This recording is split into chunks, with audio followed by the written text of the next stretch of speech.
ஆண்டவர் இயேசு கிறிஸ்துவின்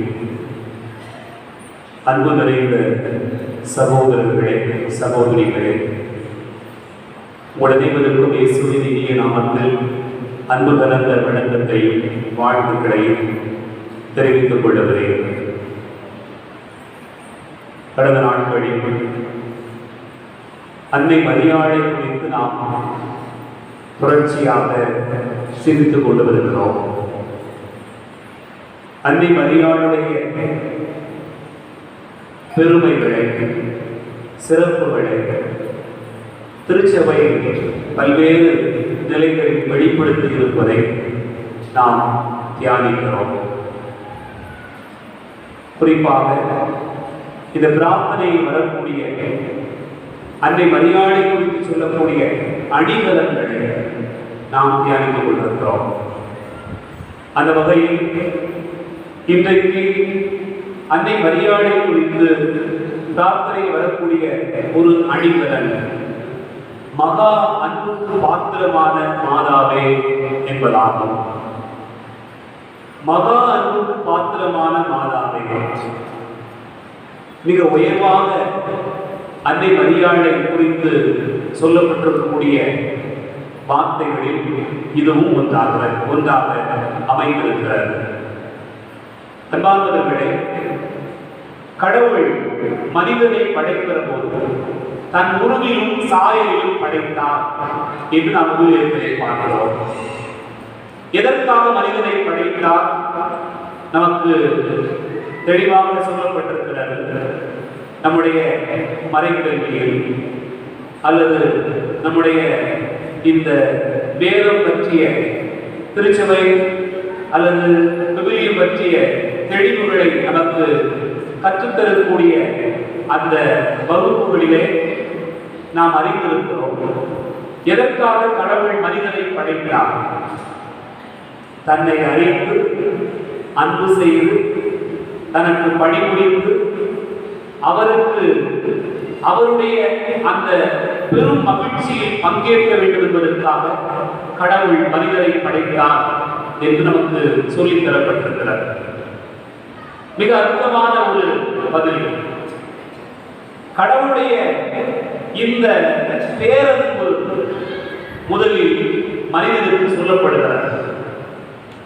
கடவுள் இவ்வுலகை எவ்வளவு தூரம் அன்பு செய்திருந்தார் என்று சொன்னால், தனது சாயலிலேயே மனிதனை படைத்தார், தனது உருவிலேயே படைத்தார், தன் உயிர் மூச்சையே அவனுக்கு கொடுத்தார். இதுதான் அன்பினுடைய ஒரு உச்சம். இது பேரன்பு அல்லது மகா அன்பு என்று கூட நாம் இன்றைக்கு சிந்தித்து பார்க்கலாம். இந்த பேரன்பை மனிதர்கள் புரிந்து கொண்டார்களா? மனிதன் இந்த பேரன்புக்கு உரியவனாக வாழ்ந்தானா என்று பார்த்தோம் என்று சொன்னால், ஒவ்வொரு காலகட்டத்திலும் அவன் தடுமாறுகிறான், ஆண்டவரை மறக்கிறான், அவரை மறுக்கிறான், அவர் வேண்டாம் என்று விட்டுவிடுகிறான். இப்படியாக அவன் அவரை விட்டு விலகி செய்வதற்கு என்னவெல்லாம் வழியோ அதை நாம் செய்து கொண்டிருக்கிறான். நாம் தொடக்கத்திலேயே புரிந்து கொள்கிறோம். ஆதாம் ஏவாள் என்கிற முதல் படைப்பு இறைவனுடைய பேரன்பினுடைய வெளிப்பாடு, அந்த மகா அன்பினுடைய வெளிப்பாடு. அந்த அன்புக்கு உரிய பிள்ளைகளே தொடக்கத்திலேயே அவரை மறந்து போனார்கள். அவருக்கு கீழ்ப்படிய மறுத்து அவர்கள் வேறு வழிகளை கேட்டுக் கொள்கிறார்கள்.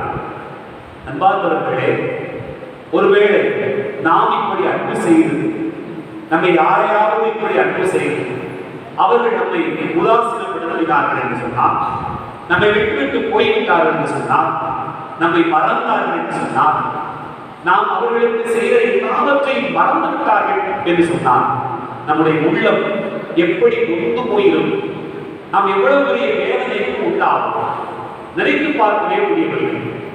அப்படி சில நேரங்கள் ஏற்படுகிற போது நாம் என்ன செய்கிறோம்? யாரும் வேண்டாம், சொந்த பந்தங்களும் வேண்டாம், உறவுகளே வேண்டாம், நண்பர்கள் வேண்டாம், எல்லாருமே ஏமாற்றுறவர்களாக இருக்கிறார்கள்.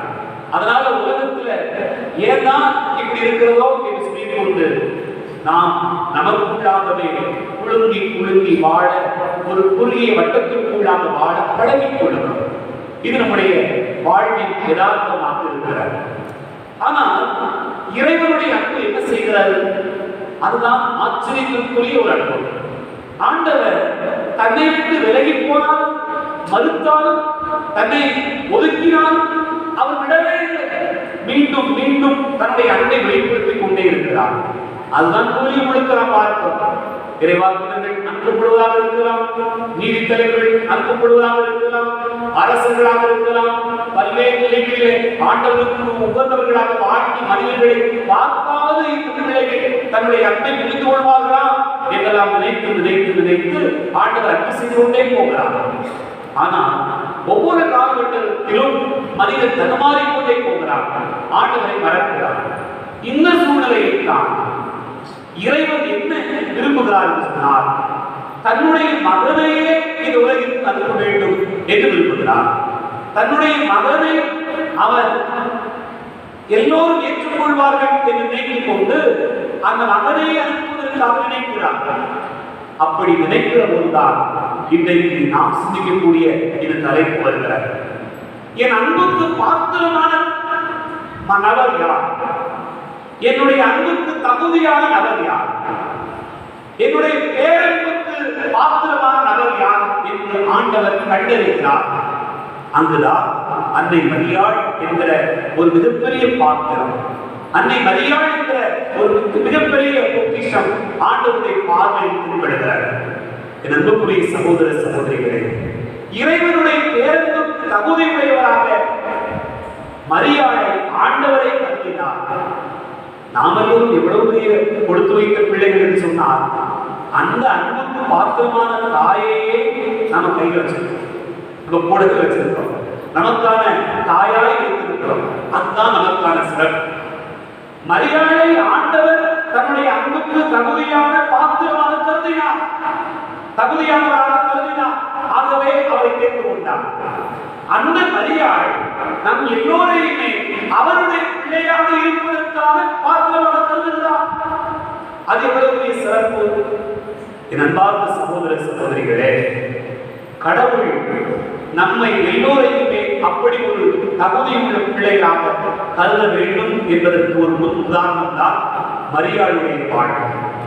இன்னைக்கு பல நேரங்களில் நான் அன்பு செய்கிறேன், நிறைய அன்பு செய்கிறேன், ஆனால் அதுக்கு தகுதியான நபரான அவர் தெரியல. நான் சேலபுரம் பந்தில் இருக்கும்போது ஒரு விஷயமா போலீஸ் ஸ்டேஷனுக்கு போயிருக்கும் போது அந்த போலீஸ் ஸ்டேஷன்ல ஒரு விவாதம் நடந்துட்டு, ஒரு விவாதத்துக்காக வந்திருக்கிறாங்க. என்ன பிரச்சனை அப்படின்னு சொன்னா, அப்பா அம்மா வந்து அழுது பிடிக்கிறாங்க. அந்த அப்பா அம்மாவுடைய வீட 3 நாளைக்கு பிறகு தேடி கண்டுபிடிச்சு வந்திருக்காங்க. ஒரு பையனோட சேர்ந்து வந்து நிற்கிறாங்க. இப்போ எவ்வளவு அழுகுறாங்கன்னு சொன்னா, ரொம்ப ஏங்கி எழுதுறாங்க. ஏமா நீ வந்து எங்க கூட வந்துருமா அப்படின்னு சொல்றாங்க. அந்த பிள்ளை ஏறத்து கூட பார்க்கல, அம்மா அப்பாவை ஏறத்து கூட பார்க்கறதுலேயே ஓடு திரும்பி விட நிற்கிறான். நான் உனக்கு என்ன செய்யாம விட்டேன், நீ எவ்வளவு தூரம் நீ அன்பு செஞ்சு உனக்கு கொஞ்சம் கூட புரியுமா அப்படின்னு அந்த அம்மா அழுகு. அவ அப்பா ஒரு பக்கத்துல இருந்து ஒரு ஆம்பளை கதறி அழுகுறாரு. அந்த காட்சியெல்லாம் பார்க்கும்போது நமக்கே கட்டி கொடுத்துரும். அப்படிப்பட்ட ஒரு காட்சி. அப்படி அழுது இருக்கிறாங்க. அந்த அம்மா கடைசியா அவனுக்கு சொல்லுது, ஏமா நீ ஒன்றே ஒன்று யோசித்து பாரு, ஓ அன்புக்கு அவன் தகுதியான ஆளுதானா? நீ இவ்வளவு பாசம் வச்சிருக்கியே, அதுக்கு அவன் தகுதியான ஆளுதானா அப்படின்னு கேட்டு பார்க்குறாங்க. அவன் யாரா இருந்தாலும் நான் வந்து கல்யாணம் பண்ணணும்னு சொல்லி இந்த மாதிரி நிற்கிறாங்க. கடைசியா இந்த அப்பாவும் நாங்கள் எதிர்பார்க்கவே இல்லை. அந்த பிள்ளை காலிலே விழுந்தாங்க, காலிலே விழுந்து அழுகிறாங்க, நீ வந்துருமா? அன்பார்ந்த சகோதர சகோதரிகளே, நிறைய நேரங்களில் இது போல நம்ம பார்த்துருக்கலாம், கேள்விப்பட்டிருக்கலாம். நான் அன்பு செய்கிறேன், என் அளவுக்கு என்னுடைய அன்பை பெறுவதற்கு அவள் தகுதி உடையவள்தானா, அவள் தகுதி உடையவள்தானா? இந்த கேள்வி வந்துவிட்டது என்று சொன்னால் நாமே யோசித்து பார்த்துருக்கோம். ஆண்டவர் அதை கருதுகிறார். என் அன்புக்கு தகுதியான, என் அன்புக்கு பாத்திரமான ஒரு நபர் மரியாள் என்று ஆண்டவர் கருதுகிறார். என் அன்பார்ந்த சகோதரர்களே, சகோதரிகளே, நம்முடைய வாழ்வின் பயணத்தில் நிறைய நேரங்களிலே யோசித்து பார்த்துக் கொண்டே போகலாம். இது தகுதியானது, இது தகுந்த பாத்திரம், இது சரியானது என்று தெரிந்ததென்றால் அதை எப்படியாவது அடைய வேண்டும் என்று நாம் நினைக்கிறோம். என்னுடைய தம்பி ஒருத்தர் பள்ளிக்கூடத்தில் வேலை பார்த்துருக்கிறார். அவருக்கு நல்ல சம்பளம், நிறைய சம்பளம், இப்பதான் 50,000 மேல. ஆனா ஒரு 5-6 வருஷத்துக்கு முன்னாடி, அப்பவே ஒரு வாத்தியாரா இருக்கிறாரு, 5-6 வருஷத்துக்கு முன்னாடி அந்த ஸ்கூல்ல இருந்து அவரை என்சிசி மாஸ்டருக்காக அனுப்புறோம் அப்படின்னு சொல்லி அனுப்புறாங்க. அப்படி அனுப்பும் போது அங்க என்சிசி ட்ரைனிங் எப்படி சொன்னா மிலிட்டரி ட்ரைனிங், ராணுவ பயிற்சி தான். ஒரு 3 மாசம் ராணுவ பயிற்சி. 2 குழந்தைகளை கையில வச்சிருக்கு. அந்த அவனுடைய மனைவி கையெழுத்து போட்டு கொடுக்குறான், என்னுடைய வீட்டுக்காரருக்கு எந்த நேர்ந்தாலும் பரவாயில்லை, அதை நான் ஏற்றுக்கொள்கிறேன் அப்படின்னு சொல்லி ஒரு கையெழுத்து போட்டு அவனை அந்த ட்ரைனிங் அனுப்புறாங்க. அப்போ நாங்க பக்கத்தில் இருக்கிறவங்களாம் கேட்கிறோம், அங்க போன இடத்துல என்னெல்லாம் நடந்திருக்குன்றத நம்ம மற்றவங்க சொல்றதெல்லாம் செவிவழி செய்தியா கடிப்பிட்டே இருக்கிறோம். ஏன்னு சொன்னா ஒரு ட்ரைனிங் நடக்கும்போது ஒரு மிலிட்டரி ட்ரைனிங் போயிருக்காங்கன்னா கூட பரவாயில்ல, வாத்தியாரா இருக்கும்போது ஒரு ட்ரைனிங் போயிருக்காரு, என்சிசி மாஸ்டருக்காக போன இடத்துல அவர் என்ன செய்யறாங்கன்னா ஒருத்தர் மயக்கி அப்படி கீழே விழுந்துட்டான். விழுந்தவன் அப்படியே விழுந்து 2 மணி நேரம் கிடக்கலாம். பக்கத்தில் யாரும் தூக்கக்கூடாது, யாரும் எதுவும் சொல்லக்கூடாது. அந்த மாதிரியான ஒரு ட்ரைனிங். அந்த மாதிரி எல்லாம் கேள்விப்படுறோம். ரொம்ப நெருக்கடியா சாப்பாடு வேலை கொடுப்போம், இப்படி அடிப்போம், இப்படி போடணும், மணிக்கணக்க ஓடிக்கிட்டே இருக்கணும், இது உனக்கு தேவையா அப்படின்லாம் கேட்கிறோம். சொல்றான், இல்லைண்ணே நான் இன்னும் பார்க்கலன்னு சொன்னான், இதை நான் கஷ்டப்பட்டு அடைக்கிட்டேன்னு சொன்னான். நான் நின்னு சொல்றதுக்கு நிற்கிறதுக்கு ஒரு பெரிய கூட்டம் இருக்கு. மாணவர்கள் அவ்வளவு பேரை நான் உருவாக்க முடியும், அவங்களை சரி பண்ண முடியும். இந்த இடத்துல இதை செய்து கொள்வதற்கு நான் முயற்சி எடுக்கிற போது அது ஒரு பெரிய வெற்றியாக இருக்கும், என்னுடைய வாழ்க்கையை ஒரு மைல்கல் அப்படின்னு சொன்னான். அன்பார்ந்தவர்களே, இவ்வளவு சங்கடப்பட்டு இவ்வளவு கஷ்டப்பட்டு இந்த பயிற்சியை பெற வேண்டுமா என்று சொல்கிற போது இதை பெறுவதற்கு அது ஒரு தகுதியுடைய ஒரு பொறுப்பு தான், இது ஒரு பாத்திரமான ஒரு பொறுப்பு தான் என்பதை அவர் உணர்ந்திருக்கிறார். அதே போலதான் கடவுள் இந்த பிள்ளையை பெற்றெடுப்பதற்கு நான் பெற்றிருக்கக்கூடிய தகுதியான பாத்திரம் இவள்தான் என்று மரியாதை கண்டார்.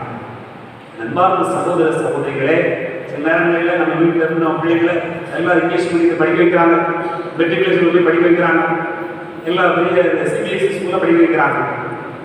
சிபிஎஸ்சி ஸ்கூல் மெட்ரிகுலேஷன் எல்லாம் போய் படிக்கிற பிள்ளைங்க ஒரு சில பிள்ளைங்களை கூப்பிட்டு வச்சு என்னடா வாசின்னு சொன்னா தமிழ் தெரிய மாட்டேங்குது, இங்கிலீஷ் தெரிய மாட்டேங்குது. இந்த அம்மா அப்பா அள்ளி கொடுத்து கொட்டுறாங்க, நிறைய செலவழிக்கிறாங்க. நம் பிள்ளைகளுக்கு தகுதியுடைய பாத்திரம் தானா? நாம் செலவழிக்கக்கூடிய அளவுக்கு தகுதியுடைய பாத்திரம் தானா? நாம் யோசித்து பார்க்க வேண்டியிருக்கிறார். அன்பார்ந்த சகோதர சகோதரிகளே, இது தகுதியானது என்று நாம் கருதினோம் என்று சொன்னால் அதை அடைவதற்கு நாம் எதை வேண்டுமானாலும் செய்யலாம். நம் ஆண்டவருடைய வாழ்க்கையை பார்க்கிறோம். ஒரு நண்பனுக்காக உயிரை கொடுப்பதை விட மேலான அன்பு இல்லை என்று சொல்கிறார். தன் நண்பனுக்காக உயிரை கொடுப்பதை விட மேலான அன்பு இல்லை. அன்பார்ந்தவர்களே, அது தகுதியான அன்புதானா? அதற்கான பாத்திரமான அன்புதானா என்று யோசித்து பார்க்க வேண்டியிருக்கிறார். ஆண்டவர் அதை சொன்னாலும் கூட நாம் அதை தகுதியுடையதாக இருக்கிறோமா யோசித்து பார்க்க வேண்டும்.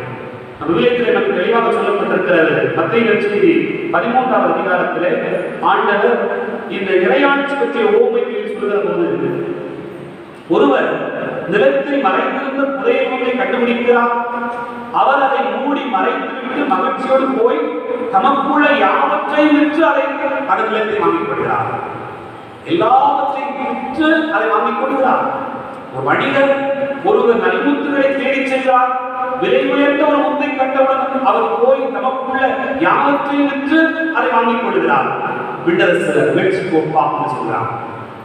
கடவுளுடைய ஆட்சி இவ்வளவு பெரியது தெரிந்தது என்று சொன்னார். இவ்வளவு உயர்வானது, மேன்மையானது. கடவுள் என்னை இவ்வளவாக அன்பு செய்கிறார் நமக்கு தெரிகிறது சொன்னா அதை என்ன விலை கொடுத்தாலும் செய்வேன், என்ன விலை கொடுத்தாலும் என் பிள்ளை வளர்ப்பேன், என்ன விலை கொடுத்தாலும் என் பிள்ளை கடவுளுக்கு பிள்ளையாக வளர்ப்பேன். ஏனென்றால் அந்த அன்பு அவ்வளவு உயர்ந்தது, அதை நான் அறிந்திருக்கிறேன், அதை மரியாதை அறிந்திருந்தார். அதனாலதான் எவ்வளவு சட்டம் வந்தாலும் இதற்காக நான் என்று சொல்றான், நான் அடிமை என்று சொல்றான், நான் சரி என்று சொல்றான். அன்புக்குரியவர்களே, இறைவனுடைய பேரன்பை அறிந்திருந்ததா மரியாள் தன்னை அர்ப்பணமாக்கினான். இறைவனுடைய பேரன்பை அறிந்திருந்ததா மரியாள் தன்னுடைய வாழ்க்கையை கடைசி வரையும் கீழ்ப்படிதலோடு அமைத்துக் கொண்டார். விளைவிட்டு போயிருந்தேன், இங்க வந்து ஓகே, இதற்கு சரி, சிலுவை முன்னாடி போ, அதுக்கும் சரி, சிலுவை அடிகள் நில்லு, அதுக்கும் சரி, பிள்ளை இப்படித்தான் மனித செத்த படமா கை வச்சிருப்ப, அதுக்கும் சரி. காரணம் என்னவென்று சொன்னா, என்னை அன்பு செய்தவருடைய அன்பு அவ்வளவு உயர்ந்தது. என்னை நேர்மையாக அவர் அன்பு செய்தார், உயர்வாய் அன்பு செய்தார். அந்த மகா அன்புக்கு உரியவராய் நான் என்னை மாற்றிக்கொள்ள வேண்டும் என்று மரியாதை அழைத்திருந்தார். என் அன்பு பிள்ளைகளே, அன்பார்ந்த மாணவ செல்வங்களே, அருமையான பிள்ளைகளே, நீங்கள் இருக்கிறீர்கள். உங்களுடைய தாய் தந்தை உங்களை எவ்வளவு அன்பு செய்கிறார் என்று சொன்னார், அந்த அன்புக்கு பாத்திரமாக நீங்கள் இருக்கிறீர்களா? சிந்தித்து பாருங்கள். நாம் எந்த அளவுக்கு உயர்வாக நாம் அன்பு செய்யப்படுகிறோம், அந்த அன்புக்கு இறைவன் நம்மை தேடி வந்து எவ்வளவு அன்பு செய்கிறார், அந்த அன்பு உயர்வுகளாகத்தான் பாடுகிறோமா? சிந்திப்போம். மரியாள் இறைவனுடைய பேரன்பை அறிந்திருந்ததா அந்த அன்புக்கு பாத்திரமான தாயாக இருந்தார். அவளுடைய பிள்ளையாக வாழ்கிற ஒவ்வொருவருமே அப்படி ஒரு பாத்திரமாய் வாழ முடியும். ஏனென்றால் நமக்கு தாய் நமக்கு முன்னால் இருக்கிறார், நாம் அவளை பிடித்துக் கொண்டிருக்கிறோம். அவளை போல வாழ்வதற்கு ரொம்ப தூரம் இல்லை. சிந்திப்போம்.